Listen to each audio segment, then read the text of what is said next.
Disclosure by F.J. Donohue. Narrated by F.J. Donohue. Prologue.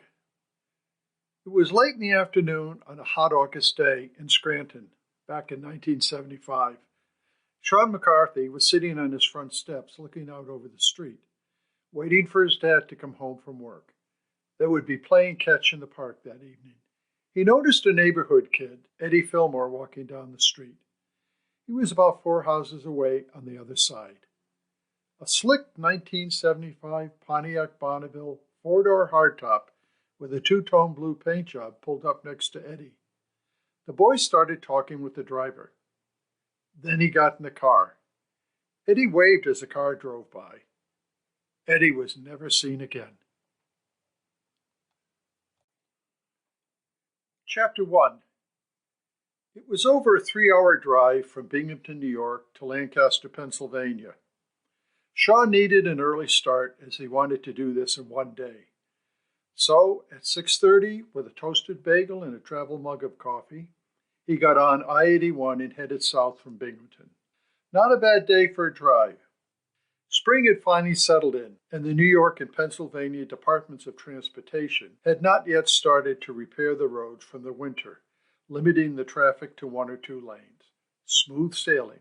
Sean had to make this trip, if for no other reason than to settle the matter once and for all. He had seen this car in the Scranton Tribune about 4 weeks ago. It had won Best Car in its class, and the article said it would be entered into the upcoming Lancaster Antique Show on May 29th. The show was actually in West Lampeter, about 7 miles southeast of Lancaster, one of the many fairgrounds in Pennsylvania. He had to find out, was this the car? Having grown up in Scranton, Sean had kept up his connections with his hometown over the years. A subscription to the paper was an integral part in maintaining his roots, as well as trips to Scranton to visit old friends.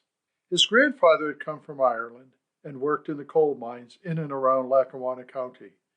It was a hard life in the mines, but he supported his family as best he could. He had been proud of his son, Sean's father. He had become a policeman and had risen through the ranks to be a detective. He made sure Sean and his sister Maggie were educated.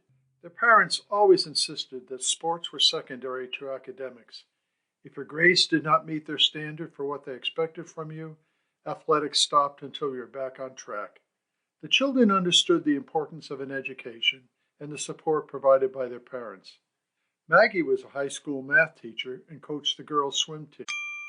Sample complete. Ready to continue?